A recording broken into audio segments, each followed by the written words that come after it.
David and Goliath, the triumph of courage and faith.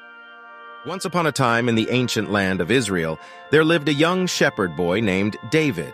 He was the youngest son of Jesse and had a heart filled with courage, faith, and a deep love for his people. In those days, the land was plagued by a fearsome giant named Goliath, who served as the champion of the Philistine army.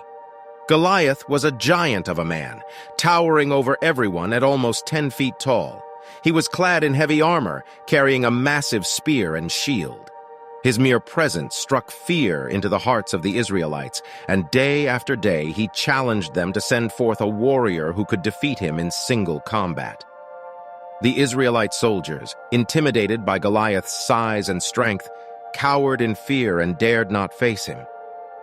One day, David's father Jesse sent him to the battlefield to deliver provisions to his brothers, who were serving in King Saul's army. As David approached the camp, he heard the thunderous voice of Goliath bellowing his challenge to the Israelites. The young shepherd boy watched as the soldiers trembled in fear, unsure of what to do. Filled with righteous indignation, David couldn't bear to see his people paralyzed by fear. He went to King Saul and volunteered to face Goliath.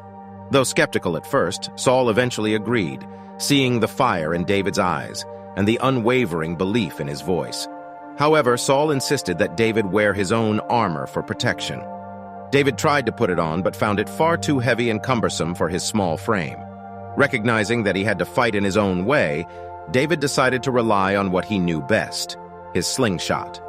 With his slingshot in hand and 5 smooth stones gathered from a nearby stream, David faced Goliath.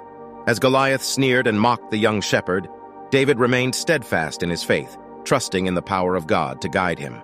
With a single swift motion, David loaded a stone into his slingshot and let it fly.